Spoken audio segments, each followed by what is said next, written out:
Hi friends, welcome to London Tamil kitchen.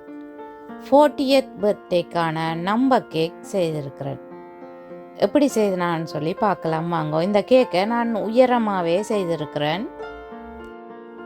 கேக்கில் 40 number வெட்டுறதுக்கு cutting வேணும். நான் 40 பிரிண்ட் எடுத்து கட் பண்ணி வச்சிருக்கிறேன். ரெக்டாங்கிள் ஷேப்பில் கேக் பேக் பண்ணி வச்சுருக்கேன். அந்த கேக்கில் தான் இந்த 40 நம்பரை கட் பண்ணி எடுக்கிறேன். இப்போ 40 கட் பண்ணி எடுத்துட்டேன். 2 லேயர் கேக் செய்கிறேன். இப்போ மெட்ட கேக்லேயும் 40 கட் பண்ணி எடுக்கிறேன். கேக்குக்கு பட்டர் ஐசிங் பூசுகிறேன், அதாவது வெனிலா ஐசிங். வெனிலா ஐசிங் எப்படி செய்கிறேன்னு சொல்லி ஆல்ரெடி நான் யூடியூப்பில் வீடியோ போட்டிருக்கிறேன். டிஸ்கிரிப்ஷனில் லிங்க் கொடுக்குறேன், நீங்கள் போய் பார்க்கலாம். ஐசிங் பூசினா பிறகு அடுத்த லேயர் கேக்கை மேலே வைக்கிறேன். பார்த்தீங்களா, 2 லேயரில் இந்த கேக் செய்கிறேன். இந்த கேக்கை பார்த்தீங்களன்னு சொல்லி சொன்னால் ஒரே தரமாக கட் பண்ணி எடுக்கிறதுக்கு கேக்கின் சைஸ் காணாமல் போனதால் இடைக்கில்ல ஜாயின் பண்ணுறேன். சைட்டுகளில் ஜாயின் பண்ணாமல் இடைக்கில்ல ஜாயின் பண்ணினா க்ளீனாக இருக்கும். கேக்குக்கு க்ரம் கோட் போடுறேன். க்ரம் கோட் போட்டு முடிய கேக் டுவெல்ஸ் போடணும். 2 லேயர் கேக்குண்டபடியாக ட்ராவலிங்கில் மூவ் பண்ணாமல் இருக்கணும். அதாவது கேக் லேயர்ஸ் அறக்கப்பட்டா க்ளீன் இல்லாமல் இருக்கும். அதால் நாங்கள் கட்டாயம் கேக் டுவெல்ஸ் போடணும்.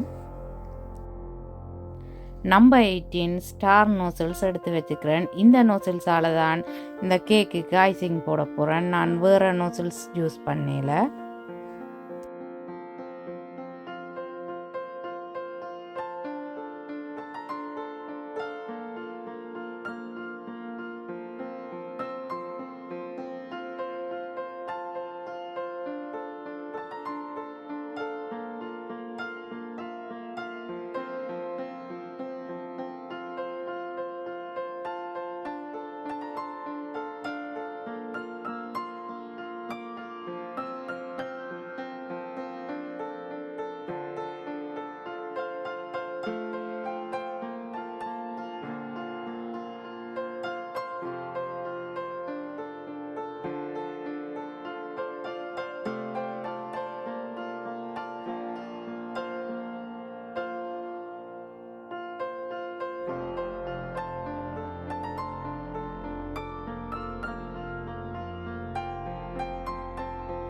ரெண்டு கலர் ஐசிங் யூஸ் பண்ணுறேன், cream colour and blue colour.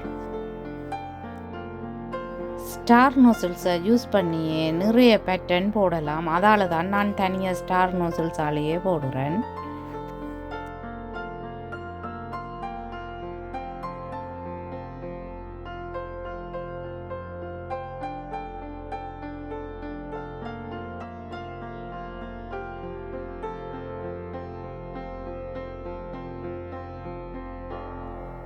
கேக்கிட்ட சைட்டுக்கு க்ரீம் கலர் கூடவா இருக்கிறதால ப்ளூ கலரில் ஸ்டார் போட்டிருக்கிறேன். 4க்கும் 0க்கும் மிடில் பேப்பர் இருக்குது. அந்த பேப்பரை ரிமூவ் பண்ணி விடணும். பேப்பர் எடுத்த இடத்துல லைட் ப்ளூ கலரில் ஐசிங் போடுறேன்.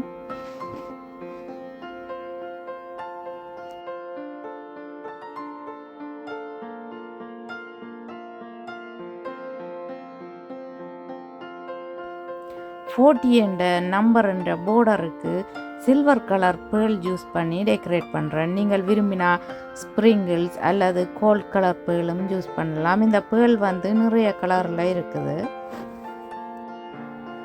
40 என்றதுக்கு மேலே ஹேப்பி பர்த்டே வைக்கிறேன். இந்த பேர்ல்ஸ் எடிபிள் பேர்ல்ஸ் தான், சாப்பிடக்கூடிய பேர்ல்ஸ். ஓகே, கேக் எப்படி வந்திருக்குதுன்னு பாருங்கோ. உங்களுக்கு பிடிச்சிருந்தா ப்ளீஸ் மறக்காமல் கமெண்ட் போடுங்க. என்னுடைய வீடியோ பார்த்ததுக்கு ரொம்ப நன்றி. மீண்டும் இன்னும் ஒரு இன்ட்ரெஸ்டிங்கான வீடியோவில் உங்களை சந்திக்கும் வரை உங்களிடமிருந்து விடைபெறுவது உங்கள் மதி. பாய்.